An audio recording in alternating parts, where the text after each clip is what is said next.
Have you been struggling with a body weight or self-image problem? Do you have pain in your body? Are you living with frequent colds or the flu? Or even worse, a diagnosed incurable disease? How would you like to hear that none of these issues are real? How would you like to hear that all of these problems are illusions, figments of your imagination, created by incorrect information and limited beliefs? In fact, it's my life passion and purpose to inform you that you don't have to live a life in lack or limitation any longer. I am here to say the poverty mindset can become a thing of your past. You can step into your abundance. You don't have to be controlled by fear or anxiety. You can fix or heal your relationships. You can raise up your energy. You can learn to love yourself. You can step back into the very best version of you. You can heal your life. It's totally up to you. It's your choice. It's your decision. You are the power that can do this. You are the creator of your life. Each and every single one of us has this power. We all have access to the infinite divine root energy that is available to each and every one of us. We can command and direct this power out into our lives. We all need to get the truth. We all need new information. We all need to overcome the brainwashing. Every one of us needs to stop the incorrect thoughts. We all must rise above the wrong, limited beliefs that we have accepted and allowed to form our current reality. The truth is, you have the power. You can lose the weight and keep it off for the rest of your life. The truth is that there is no pain or disease that is permanent. There is no circumstance that you are stuck in. You can overcome any situation that you wish to in your life. You can do it now. You can begin today. You do not need any pills. You don't need any potions. You don't need to buy any powders or any medications.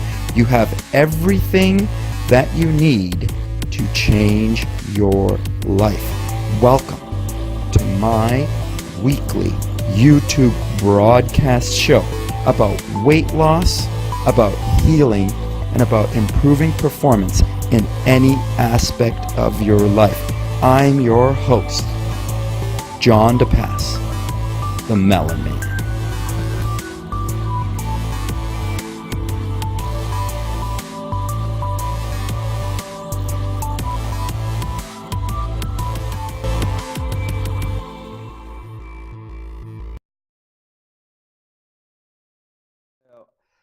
Here we go.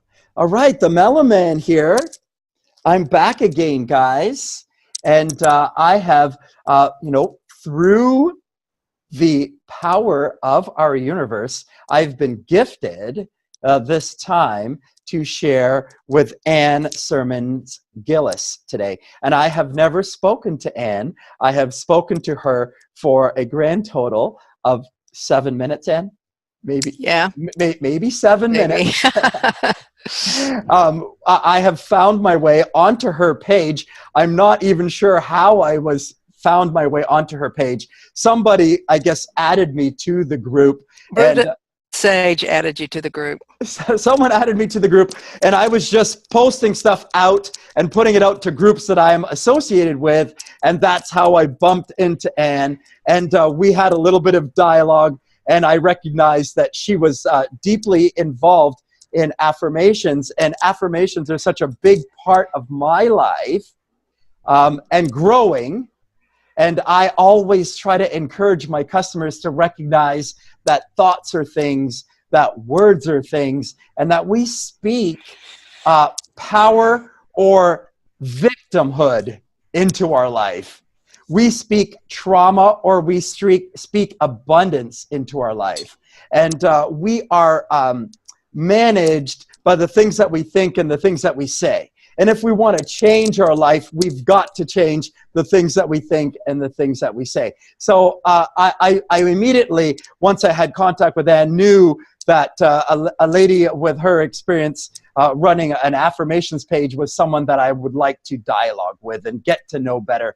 And in the 7 minutes that I did have short dialogue with her, I do know that I want to share her and her work with all of you today. Anne has written 5 books. The 4th book, it sounds like, was Words Make a Difference. So I think that's probably the most important one about what we want to talk about today. But I definitely want to tease out of Anne her biggest message, whether it's a book or not a book or something that's in the works. I definitely want to share some things about this lady, because I can tell she's got a lifetime of experience. She's a spiritual minister. And I am so inspired by this, and I didn't know this until the last 5 minutes. I am a deeply spiritual man. So Anne does not know that about me, but I'm sharing that with her right now. And movement is God. I see the connection between movement and godliness, and movement is a part of healing. It's a part of building the energy in our body, and the energy, I believe, is God. So I'd love to defer that over to Anne. Let her leave that. Anne has a weekly newsletter, Anne Talks. So we'll be making sure that we showcase that. She's into fasting. She heard about my fasting and she asked me about it. So we'll talk to her a little bit about fasting. And she's a vegan, I guess, mostly vegan. I'm pretty much a raw food vegan, pretty much, but I don't eat very much at all. So we'll share and tease out about that. She has a mature adult child, and I think that is as much as I know about Anne. And so let's talk to her first by asking her, because it's so inspiring to me, a spiritual minister. What does that mean? Where did that begin? And where is it going now? Spirituality, please, Anne, share. Well, I will say that I'm an interfaith minister, and you live in Toronto, and we just had the Parliament of World's Religions there in November, and that was the largest gathering. Every time that it happens, we've had maybe 7 or 8 over the past 100 years, and this is a whole movement about bringing the truth, which is the highest wisdom or the highest religion, the truth together in all religions and working together in global harmony. So I am not a religious person. I do not subscribe to religious code. Awesome. I do like follow my intuition, and I did know that about you because I've listened to some of your videos. And so nice. Intuition is queen, and for you, king. So the spiritual aspect of it is that we can't get out of course, being who we are, because we are this essence, the spirit. And I do want to move over to your conversation, that God is movement. The word God, if you look in the Hebrew, when you look in the Old Testament, the word for God is not a noun, and there is no Hebrew word for Lord. The word for God is a verb. So this is a dynamism. A symbol even? It's not a symbol. They say YHVH, but of course Jewish people it's not spoken. It can't be spoken because it's a dynamic movement. It's the happening that's happening to all that's happening. And I'm just calling that really with your business, and that is that if we're not moving, then we're not in theos, we're not in God, we're not in breath, in inspiring. We can't. The breath is in and out, breath is inspiration. So if we're not breathing, if we're not moving, if we're holding our breath, if we're very still, then we're not in theos, we're God. So I see God as movement, and I don't even like the word God, only because it brings up a lot of images of a white beard, and I like the word source, maybe. Nice. I do like the word dynamism, movement, infinite intelligence. Wow, nice. I like you more and more every time you speak. Everything you say. Thank you so much. I love an all-inclusive God that's open to everyone. So I say God just because it's a word that everyone understands, I believe, or has some sort of inkling of, but I'm very comfortable to go with source, infinite intelligence, energy, vibration, frequency, love. I'm not attached to the word God in any way. I've done my God work in my life. I've done my spiritual work in my life, and have no disrespect for anyone's God or their spirit. However, I just believe that we all have access to the power that's within us, and we have access to that power of godliness, whether or not we've bowed down on our knees, whether or not we've made the sign of the cross, whether or not we've been to church, whether or not we've made a sin or made a mistake. There is no really truly right or wrong. It's just all the experience, and it's not so bad and good. It's not so black and white. It's the human condition is to experience darkness and to experience light, and to bring it into some sort of reconciliation within the self that actually brings us to a full, complete being. We have to do our shadow work as well, too. Absolutely. Very well said. I do use the word God because I speak in a lot of churches, but I usually explain what I'm talking about, because I just don't want to conjure up. I'm not really into the he religions. You know, Judaism, Christianity, and Islam are all he religions, and I'd like to transform those so that they're egalitarian. I like gender neutral speaking, and so that's my particular input. I do, and I think you maybe asked me what I do now. I write. As an author, I write, and I write a lot. A lot of people that they are an author or they're a writer, and I'm saying, well, what are you writing? They say, well, I haven't really had time to write anything lately. And so if we are a writer, then we have to write on a regular basis, and that's true of anything in life. If we call ourselves that, then it's something that we should be doing. I wouldn't, I'm not going to say I'm an artist, I'm drawing. That may be a little harsh, but I think that, as you say, we are our words.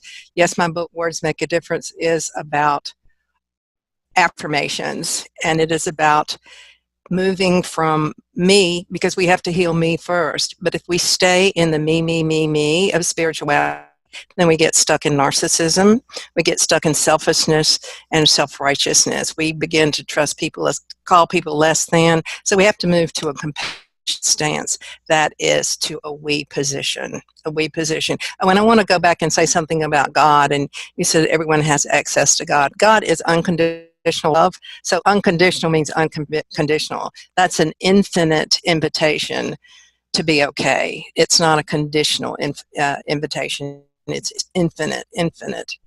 No shadow anywhere. But in terms of doing our shadow work, then in terms of being the imminent expression of divinity within our own lives, then we have many dark areas that we have to expose and work on. Okay, so you talked about there, you said heal the self first. Like, in order for us to heal ourselves, we do have to first shine the light upon ourselves. So we have to empower ourselves or connect with God and recognize what God is, or source is, or the infinite intelligence, what that is for us. We need to define it for ourselves. We need to find that space within ourselves. We need to recognize the separation between the ego, I believe, the ego identity, and the spirit body. Because I think, there is me, John DePass, the physical body, the arms and the legs. There's me, John DePass, the mental body, the thoughts, perhaps the words could fall in there. There is me, the emotional body, that sometimes I'm sad, sometimes I'm glad. And then there's me, the spirit body. And I like to say that the true self is me, the oneness, the spirit body. This is the true self. Could you please comment on my interpretation of who I am? Well, interestingly enough, who you are cannot be interpreted, because all of that is labels, and who we really are can only be experienced. When we try to define find ourselves there, we're doing the best to shine the light on who we are, but when we really take that final step, it's in the stillness of being. When we find out who we are, we know who as well. Because when we are still, when we're in the stillness of being, then that is in Theos, that is in God. And until we're fully standing in that, we do not know ourselves. And when I talk about selves, I'm talking about the big S. And of course, in terms of healing ourselves, I'd be talking about the little self, the one that's been conditioned and acculturated. Those are the things that we have to take care of, because what happens is our past trips us up. It not only trips us up, it defines us. And many people will live and die and never wake up to who they are. We all have moments of that. Many moments that pass through the day where we are passing in and out of that realization, but we don't know it. It's just so ordinary to us. Some of I mean, when you see your dog and you are delightful, or you're just at night sometimes at rest and everything is done and there's this deep peace, well, that is who we are. That we're experiencing it because there's no thought, there's nothing in the way that we have to do. We're not saying, oh, I got to get such and such done. When we're in those peaceful moments, then we do know God. We're looking for some kind of theology. We're looking for words. We're looking for codes. We're looking for rules. We're looking for laws. Those can exist, but they're only signposts to get to a place where the mind is still in us. Be still and know that I am God is not just a fantasy. It is a truth. Okay, so I always encourage my customers to, recognize that, hey, if I want to lose this weight and keep it off is the big thing. Is I don't just want to lose it. If I just want to lose it, I can just eat this diet and do this exercise and I'll lose the weight. But if I want to keep it off for good, I need to change me. So if I want to change me, I need to change the way that I think and the way that I speak. And that needs to be kind of a lifestyle change, a permanent change in the self, which means I need to develop new habits and new behaviors that are creating a new subconscious pattern, create a new subconscious pattern that's learned pattern, that now my new self is actually thinking and speaking and doing different things than my old self was. So I tell people the best time of day to change your mind and create and work on the new version of you is first thing in the morning when we get up, or again at the end of the night before we go to bed. Now, some people are more night hawk type people, and some people are more early riser type people. Whichever type of person you are, wonderful, good, that's where you do it.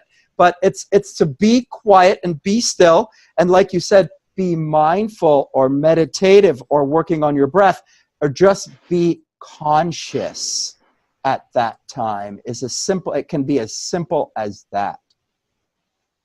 Yes, a weight thing is something I've definitely dealt with throughout my life, because as a woman, you may not know, but as women age, their hormones change.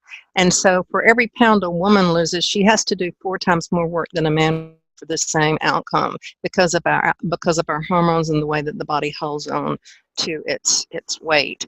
And so that means that it takes a tremendous amount of self identification with a thin body. And I like to say, if someone wants to be thin, we have to be thin on the inside first. And that's to visualize and picture myself being thin.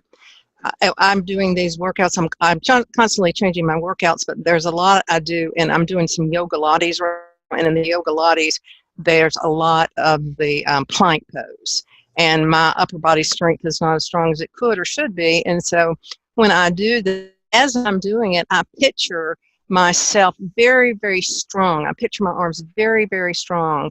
And when if I'm doing crunches or something, because I have scoliosis, I picture light running up and down my back. And when I want to think about my weight, I picture myself in a thinner outfit, in an outfit that maybe doesn't fit me anymore. Now I'll say I've never been overweight, but one thing I have always said, would you rather learn how to have a healthy weight from somebody who's always maintained their weight, or from somebody that's been out of control?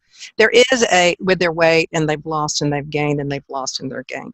There is an advantage, of course, to talking to somebody that you can understand and you can join with, and you have some of the same experiences and stories. But yet, in order to maintain fitness, it is an ongoing lifestyle. It's definitely not something that we do with moment. We do it moment by moment, not just for a few moments. Of the visualization, which I think is just paramount, is constantly seeing myself. If I look at my stomach, I don't see what I see now.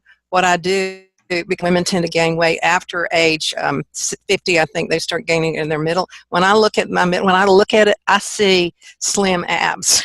That's what I see. I don't see what my stomach looks like now. I see slim and trim abs, and I think it's really helped. I mean, of my friends, I'm one of the slimmest people around, and my husband, you know, you're really a hot 70-year-old, and I'm not doing it in order to be a hot 70-year-old. I don't mind that, but I'm doing it because I feel so much better when I do that. I'm doing it for my health. Fantastic. What a share. 70 years old. Thank you so much for disclosing that with us. That's so magical. I want to touch on a couple things there. You said, I think I heard you say, thin is a mindset. Yes. Do you want me to elaborate on it? Please. Or do you want to elaborate on it? I have a couple things I want to. Yeah, go. That's great. Thin is a mindset. Poverty is a mindset. Obesity is a mindset. Disease is a mindset. Victimhood, victimness, trauma, pain, you name it. It's a mindset. Absolutely. There we go. A lady with a lifetime experience in 5 books. Yeah, I will say that my easiosophy, the philosophy that I introduced in the 80s, which is introducing the whole concept to the spiritual narrative about ease, E-A-S-E, that ease, and I know that in Canada your Z is Z, and in English it's a Z, but it's spelled E-Z, which would be E-Z, meaning easiosophy, the philosophy of ease. It's about that most of the upsets that we have they're from our mind, that we're addicted to the drama, that we have the internal drama of worry, the internal drama of suffering, and so everything in our lives can be easy, or at least easier. It can be easy if it's made up by our egoic mind, and it can be easier if it's something that's really difficult, because there's always strength that we can pull on from the inner strength, our spiritual strength, or hold hands with our friends and they'll help us along. I don't mean that they will for us. I mean, they'll say, I'm with you and I can see that you're a great person having a terrible time. So this drama and the suffering by the ego is something that we need to pay attention to in our culture. Okay, so a little bit further, when you're exercising, you focus on attaining the body that you want. You focus on having the strength that you want, not on the fact that you're in the posture and it's so painful or it's so uncomfortable, or you've got to go get your kids after school, or you've got to go get your grocery shopping done, or you're making your dinner plans, or...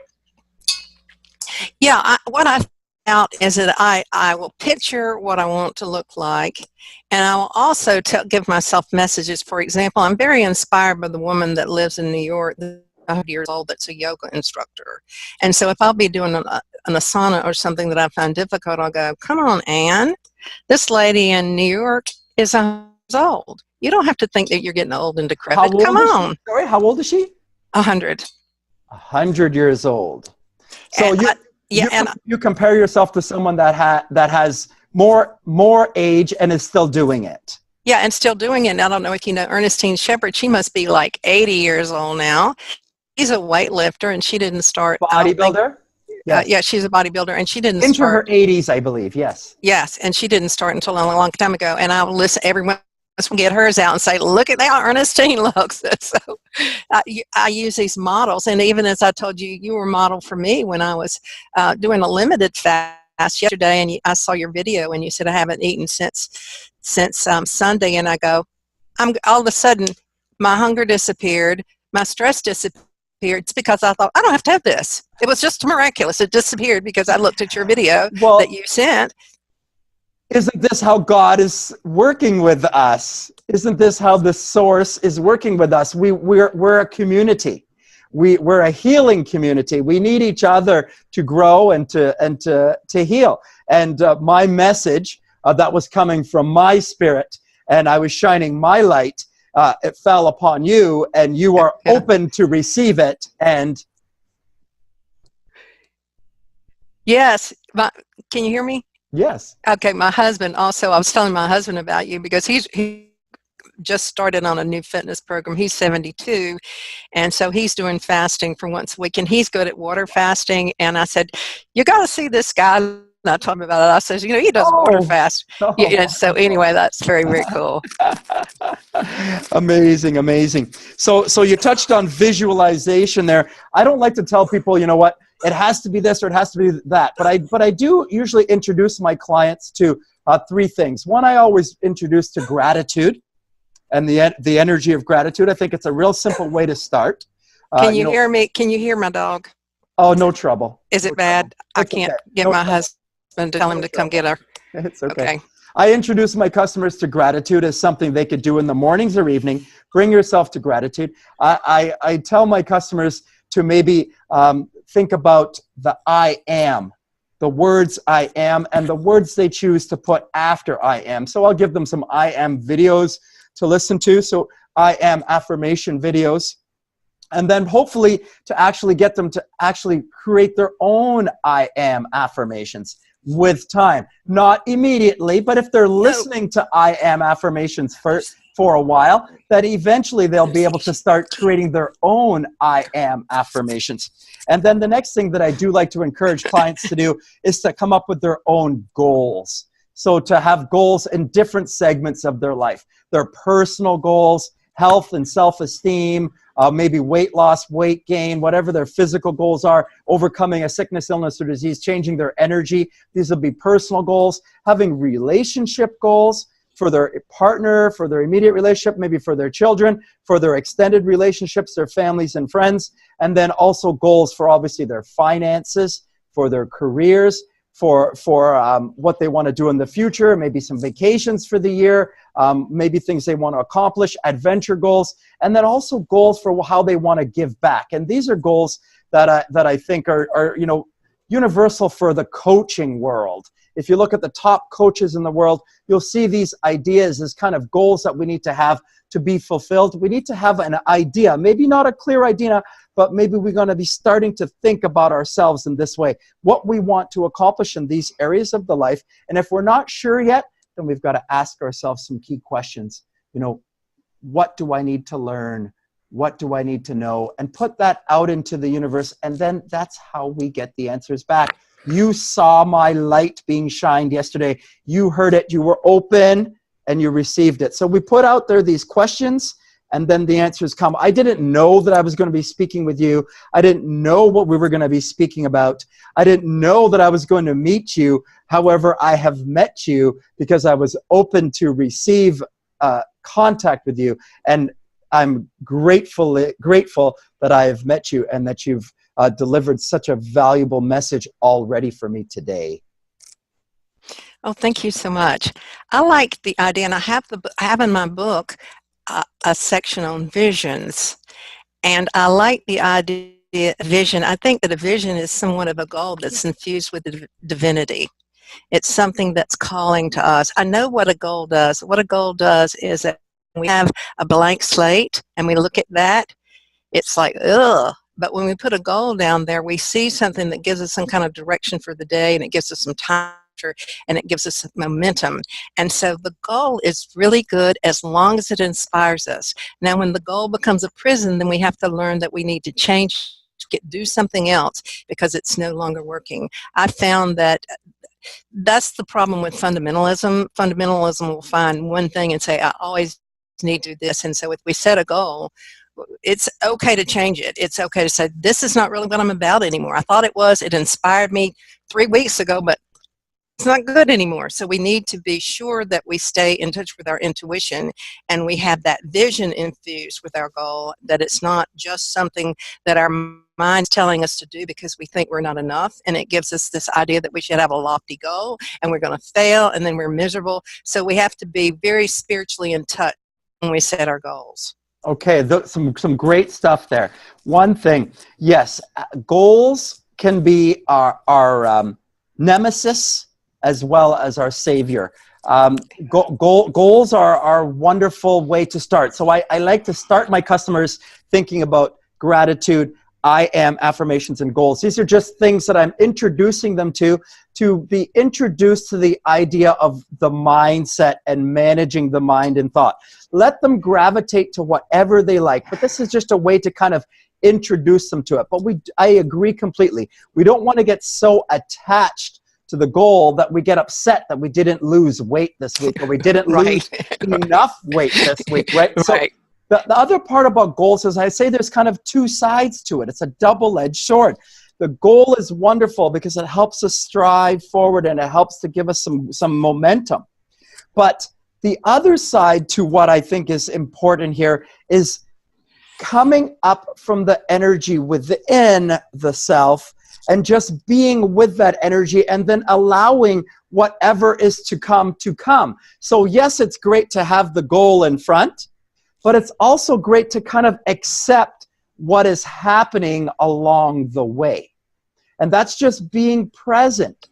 That's just sitting with the energy that's within me. That's just sitting with the godliness or the source that's with me and accepting that the source that's within me will attract to me exactly what I need to know and hear today. Here I am with you today, and exactly what I needed to hear and speak about today to help me heal and be the best light that I can be for everyone else that I meet. You are my coach and my teacher for today because that is what I needed. I had a goal to have a program today.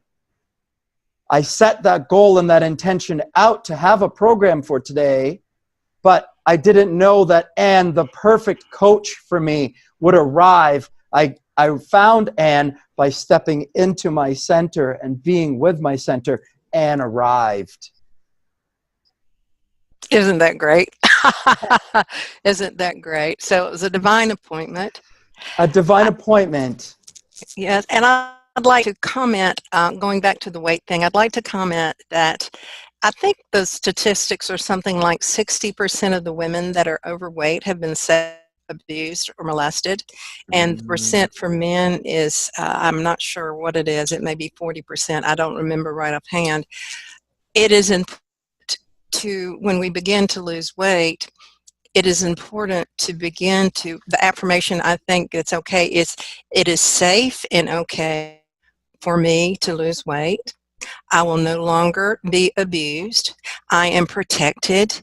It's okay for me to be beautiful and attractive, hunky and Dory, so that we need to know that it's safe to lose the weight, because often weight has, it's the, our consciousness is protecting us, but the way that we're choosing to protect ourselves causes us more harm than the protection itself. So it's very important with all affirmations, and you know my book, Words Make a Difference, is on affirmations, visionary statements, etc., is to say it is safe for me to have that. Other affirmation to use is, I now receive all the benefits I have from this state in positive and beneficial ways. Means that anything that we're getting, any payoff that we're getting for our weight, we're getting all those benefits, and we can lose the weight.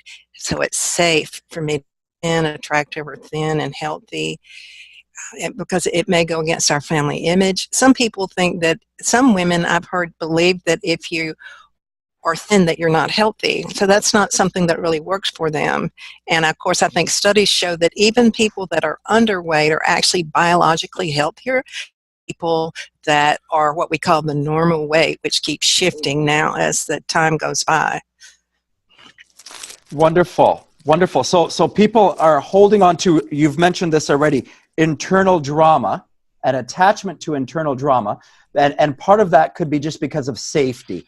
Like, I'm holding on to this weight because of something that's happened, a trauma that's happened to me, and I'm holding on to the weight to try to protect myself. So by saying these positive affirmations about safety, I can release some of that trauma energy. I can befriend that shadow. This is like shadow work. It's like having a little bit of a dialogue with that child that's been hurt by the circumstance and has put up this brick wall of weight, physical weight around me to protect myself. And I need to speak to that child, and I just need to do that by myself, or I can do it in my mind. I think I just need to have a little bit of dialogue with that child, and I need to say, you know, little child in there, you know, come up in me, show yourself again. I understand why you were hurt. I understand why you're in pain. I understand why you're afraid. But please, I'm asking you to come up and show yourself again. I want to hug you now. I'm ready now to hug you and be with you and nurture you and see you and feel you again and give you a hug and let you know that I love you. That trauma, I love you too, because it's been a big part of me. It's brought me so much, even though I've got this weight or this financial issue or this poverty or this health or this disease is leading me to learn something about me too. This poverty is leading me to learn something about me too. Unraveling this weight issue is giving me value. So I love it. I'm thankful and I'm grateful for it. And I invite it up to meet with me and convene with me. This is my shadow work. That's beautiful. I want to add something to that, and that is that a good time to do the affirmations, especially on weight, is that when we're exercising and when we're practicing a conscious breathing, because what happens is these decisions are actually held in our body. They're biologically linked. Our emotions are biologically linked, and they're in our body. So when we breathe, what happens is that begins to flush out emotional toxins. And so if you're doing your crunches, you say, it's safe for me to be thin and healthy. And whatever exercises you're doing, I don't know what all you lift weights. I do yoga and walking and so forth. Different. I do things. yoga as well too, and breath work. Right. So that if we do the breath work and combine it with the movement and the affirmation, especially when it comes to physical, then I think that we can move faster. So I want to say, so during meditation, during mindfulness in the morning, great time to do the affirmations. During exercise, when we're actually working out, we're thinking and speaking about these things inside of our mind. We're being mindful. Listening while we're first thing in the morning, when we're in our quiet time, perhaps we're listening to affirmations and thinking about the words that we're listening to while we're sitting in mindfulness, while we're sitting in stillness. So we're meditating on these words. Maybe perhaps when we're reading Anne's book, we're listening to the words that Anne is speaking in the book, and we're thinking about those words, and we're affirming them in our minds while we're reading the book, while we're breathing, while we're being conscious, while we're being present. This is how affirmations have power and create change in our lives. And that is so true. And in addition to that, that quiet time is a wonderful time to source affirmations. An affirmation needs to be energetic, connected to us. In other words, when we hear it, we go, yes. So it's connected to our soul. So if I said something like, and I'll switch it, I am thin, but I don't believe, then that's not an affirmation for my soul. My soul might give me an affirmation that will be something about, and this, I go over this in detail in my book, Words Make It. It could be something like, it is now safe and okay for me to believe that I am slim, and therefore I am getting slimmer. So it adding a qualifier to it. And as I'm saying, I write down affirmations. That's how so many of the affirmations in my book came to be. Writing was them that down. when I wake up and the affirmation comes through me. And so if you look at any of my pages, I've got Easyosophy page and my Abundance Affirmations your page. Pages, we'll attach your books, we'll attach your resources, we'll attach your website to all of the videos.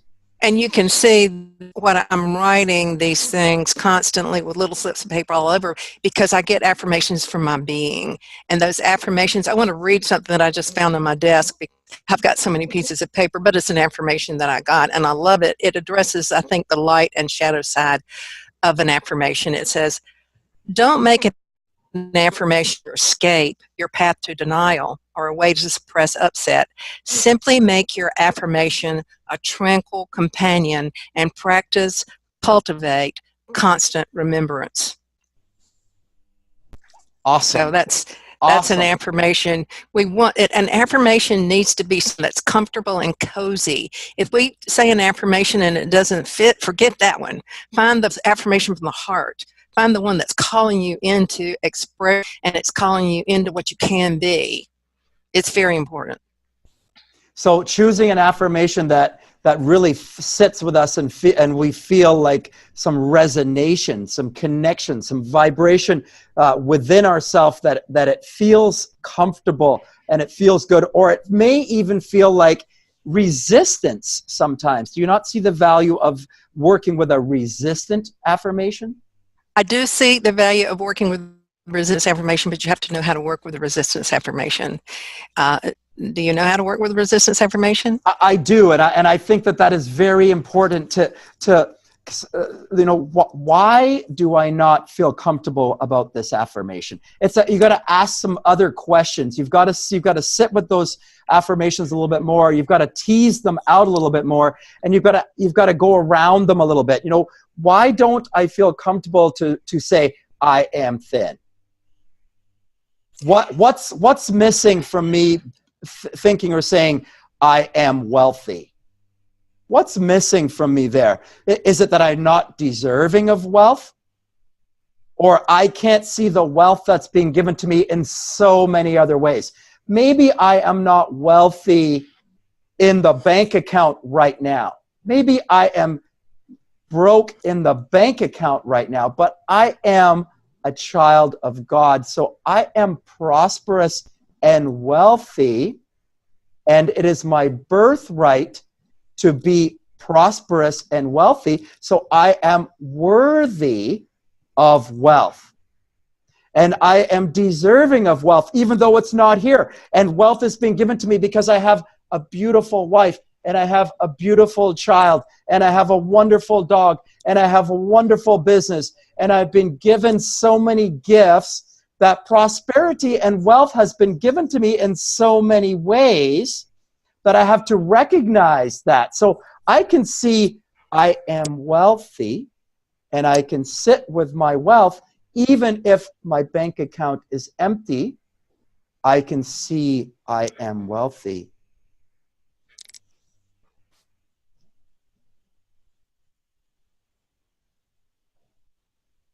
That's great. Can you hear me? Yes.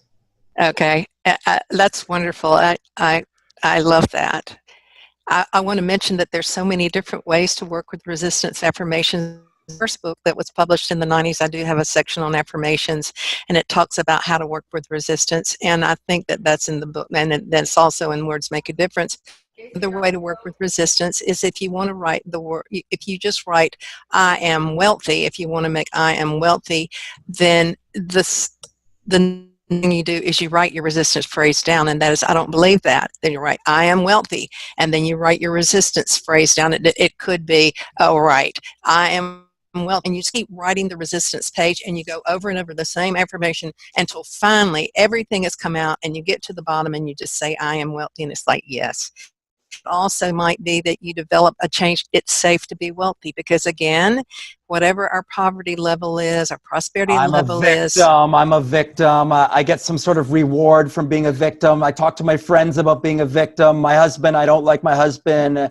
I keep talking about that. I don't like my relationship. I don't like my relationship. My friends, all of us get together. We talk about that. There's some sort of reward, some sort of kinship I get from being this person that's a victim of my relationship. So I'm getting some sort of payback for that. So I stay in it. And when my relationship moves forward, I don't allow it to move forward. Yes, we do take on wound mates, W-O-U-N-D, wound mates. And also sometimes the reason that we are not going to be wealthy is because we believe wealthy people are bad. So if you believe is bad, you say, well, I don't want to be wealthy. I don't want to be like that. Some people are poor and proud. I'm proud of my poverty. You only, Makes me people more that closer to God because I'm makes me, poor. that's been some, a falsehood that's been spread around, and that is that if you suffer and you don't have money, then you're to God, which is a ridiculous concept, absolutely ridiculous. But my mother gave away all of her money to television evangelists. And so my personal work with money, I began 2 steps behind because there was so much money insanity in my family for one, but in my culture for two. So most of us arrive with 2 strikes against us. The very best way to have money in our lives is to have parents who are extremely wealthy. Not that they'll give it to us, they give us a consciousness. I have a friend, and she is the most fortunate person I've ever seen about money, but she had wealthy parents. They didn't start out wealthy, gained wealth, but her consciousness was always, it doesn't matter what the economy is, somebody's going to be offering her a job. Now she does contract programming, but she's always getting some unexpected income. One time she calls me, says, "You won't believe it." She said, "I got this life insurance policy, health insurance policy, and I've had it for all years, and I didn't know, but it was a kind of health insurance policy that pays back all the premiums of what you didn't use," and she got a check for $54,000. I'd never heard of anybody getting that, but she would get that because of her consciousness is just so, she's got wealthy. Now she would always look at me, I'd look at her and think, wow, how could you have problems? You've got so much money. And she would look at me and say, how could you have any problems? You're so thin. Because we each had this idea of, what we didn't have and how if we had that, it would make us okay. So there it is again about abundance and prosperity, like fairness of life. Those people that were born to rich parents, and I see this culturally, and I'll speak specifically about my culture. I'm a black man. I'm a Jamaican man. Black people sometimes have this often. I don't want to paint a brush on anybody, but this idea that we're being held down culturally, financially. And although there is a lot of truths there and there's a lot of division there, we can never rise up as a black man until we forgive. As long as we're holding on to the unfairness and the jealousy towards a white man or a white woman or another black man that has risen up himself, as long as I hold on to the thought in my mind that they are something evil or they're holding me down or they're better or worse than me or I want what they have and I don't get it, so it's unfair for me. As long as I keep thinking like that, I can never get there. So I have to come to peace with it. The fact that this person has a weight problem, this person has a financial problem, this person is alone, they don't have a relationship, this person's got a disease, a health problem. All of us have problems. Fairness.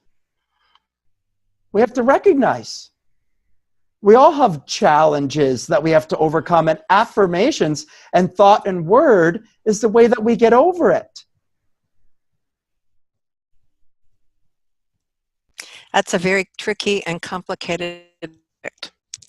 And the reason it is because there are many, many populations that are devalued, that are not given the same advantages. And we can't stay angry about it, but we can't be in denial about it either. So it's really important to understand that what has happened. I know that I taught in a university many years ago in a summer program that was for minority students. And these black kids were getting ready to go out into the engineering field, and they were really excited because they could get any job that they wanted. And I said, and there were women who were in there, and I said, I'm so happy that you're happy, and I just want you to know that you are against odds. You can overcome that, but if you believe that there's no prejudice, then it's going to be real tough for you because you won't understand. You'll think you're doing something wrong. It won't be you doing something wrong. It will be our culture doing something wrong. It'll be a culture that's denigrating who you are because of your skin or because of your sex or because of your religion or something, but it's important that we recognize that. Then we have to move over it past it, because if we don't move past it, we'll be miserable. We've taken the oppression that we've suffered, and then we live through that. We can't do that. That's no way of living. And another aspect, and this may or may not be true, but if we are, some people say that we choose the life that we want, that we choose the parents that we want, and maybe we've chosen something because we want some kind of spiritual knowledge that we won't have gotten in any other way. I don't know if this is true or not, but I do know that when I tell myself stories that say that I can learn from this, that I can gain from this, that I can be okay from this, then my life works. And when I tell myself stories that this isn't fair and this is terrible, my life doesn't work. So who wins and who loses? I mean, if I'm constantly oppressed by my oppressors, then I'm always losing. I cannot win that way. There is no opportunity to win as long as I keep on blaming and looking at them with jealousy. I've got to shake his hand. I've got to congratulate him on what he has been given, because I've been given some things too. There's a lot of things that I've been given, but I have to recognize how prosperity has rained on me. I have to see how I am standing on the mountain of money myself. I have to see how the gifts of creation have been given to me before I can have those gifts myself. So I have to move my vibration and frequency up to a space. And I can't move my vibration and frequency up as long as I hold onto sorrow, inequality, and pain, and anger, and frustration, because none of these things will rise my vibration. Yes, well said. And I want to tell you that I'm not a typical prosperity teacher. I'm not a rah-rah, make lots of money, be wealthy, be rich, have Ferraris, have that. That is not what I'm about. Well, I think particularly when you're in our situation, because I'm gathering that you're self-employed, which I've been most of my life. Is that true? Yes. Whenever people are self-employed, we have to constantly motivate ourselves and believe, because sometimes we don't know when the next money is coming in. This is it. So it's very important. If you've got a check coming in every month or something, or every 2 weeks or something, then okay, well, you can probably budget and you can do this. But when we are entrepreneurs, that's why we focus on it so much, because we are the cheerleaders to create money out of the void, and we have to support ourselves and look toward that. But that doesn't mean I don't even want a mansion. I want to get rid of the house I've got now, which is only 2,700 square feet, and get something smaller and but I need, enough to pay my bills. It's important. Absolutely. So that's the thing. We want to feel, what I'm going for with prosperity consciousness is money doesn't make, I don't have to do affirmations all the time, because the money is just flowing in so well that it's just not even an issue. But as long as it is an issue, then I'm not going to pretend like it's not. I'm going to take the medicine I need to take in order to create and attract the money I need to attract. But I'm not out there trying to attract a Ferrari. However, there's no one thing. If I'm driving an old beat up jalopy and my car breaks down when I'm going to work all the time, I might need to be seeing myself in a Jaguar just so it raises my consciousness. I may never get a Jaguar, but maybe it at least gets me up to a car that works well. So there's no one way that it should be, and we can't really judge how people are doing their prosperity stuff. Some people say, oh, it's not spiritual, don't do that. It's like, this is living. This is living, folks. I had a dream that I loved, and in the dream I was pondering money stuff, and as I woke up, I got the information. It said, when you picture yourself getting money, you're doing work just as you would if you were seeing a client. There's no difference. The affirmations you're doing, the picturing you're doing, all of that stuff, that's not about selfishness. That's a part of your work day. Just put that in as part of your work day. That's probably more important than the actual work you do. And so many times, I'm not doing this right now, but I do visualize getting money. I do maybe go do some tapping for money. But my big thing is to picture money coming in for 5 minutes a day. And I'll picture that, and I'll see it coming through the mail. I'll see it as electronic funds transfer. I'll see it as a PayPal pay.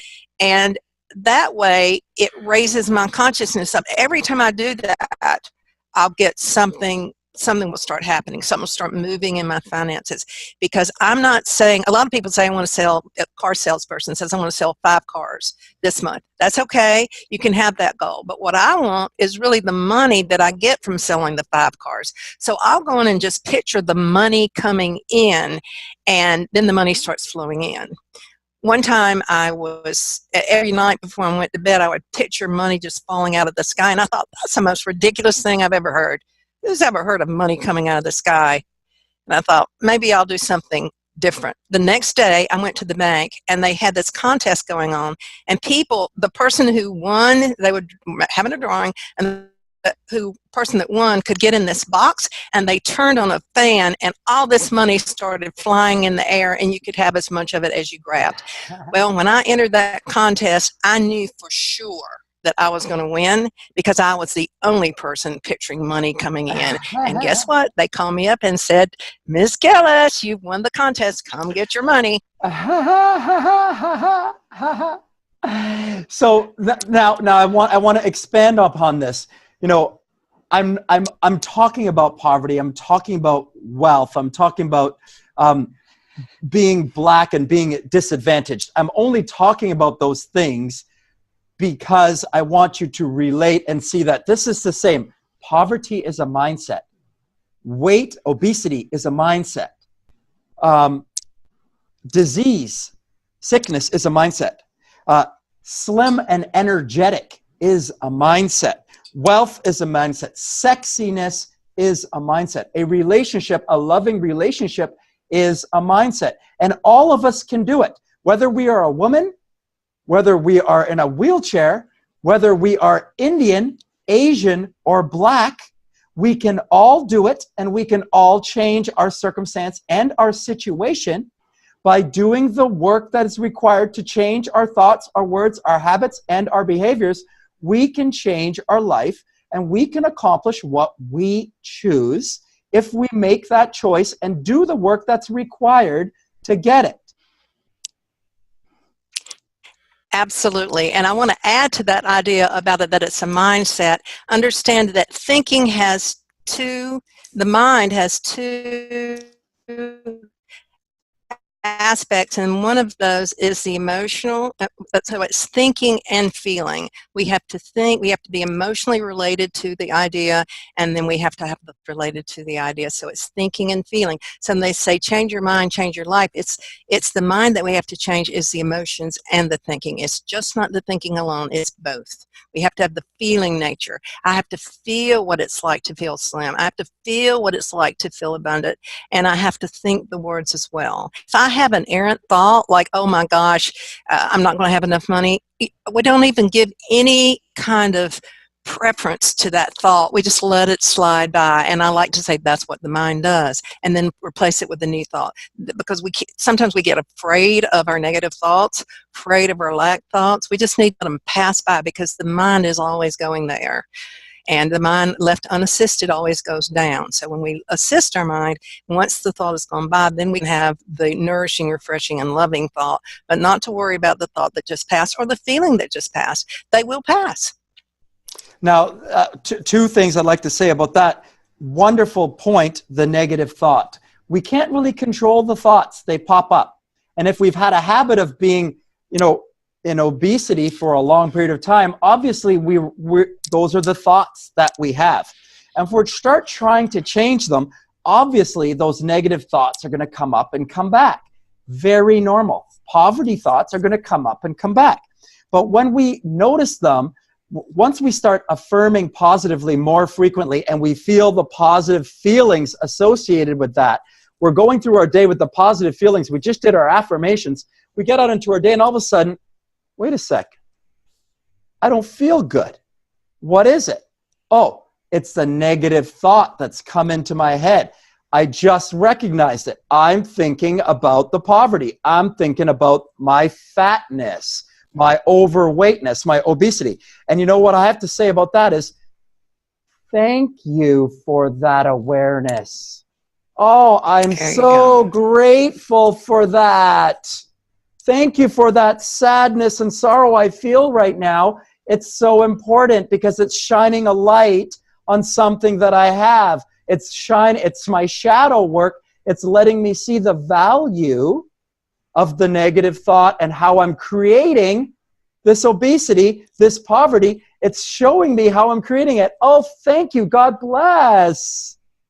Thank you for that light shining on me and then this negative thought right now. And then what's the one that I really want? And if I don't know what it is, I'm so excited to learn what the new thoughts are going to be. What are they? Oh my gosh. What are they going to be? I'm so excited to know them. I can't wait to know them. That's great. Non-resistance, gratitude, and awareness. That's your process. Because when we resist whatever's coming up, whatever we see, then of course you know what happens. Then we get taken on the thought immediately and the feeling. It's the thought feeling nature. I always like to connect those two as much as I can because it's not just the thought, it's the thought and the feeling. Awesome. And what you expressed is that you move from a thought to it like, oh, I'm excited. I'm excited. So you have this, I'm excited about what this is going to teach. So that is a feeling that you're having. This is a feeling of gratitude, anticipation, awe, amazement. All right. So 2 things I want to say before we finish off, because we've been talking for quite a while already. I can't believe it. I could talk to you forever, obviously. 2 things. You talked about emotional work. I always talk about emotional release. I tell people that we've got a lot of blocked energy that's blocked down. And it's happened because, things that have happened to us in our life, traumas, some sort of sexual. Maybe that's why we're holding on to the weight. Maybe we've been abused. That's why we're holding on to our ugliness. Maybe we've had a financial problem. Our parent was not a good money manager, so we've had a bad model. Maybe we've had a trauma financially, lost our job, gone through a bankruptcy. Maybe we've been lost our relationship, and our partner took all of our material things. And has left us homeless or empty or with an empty bank account. Whatever has happened, this has dropped and suppressed our energy. And our energy can be blocked down low. It can be stuck down low in our lower energy centers, in our lower chakras. It can be blocked in our hips. It can be in our digestive system. It can be stuck in our intestines, be stuck in our kidneys, in our liver. It can be stuck in our solar plexus. I tell people, we need to invite this energy to come back up into our life. We need to speak to that little child. We need to have a conversation with that person, that suppressed energy. We need to invite it to come back up.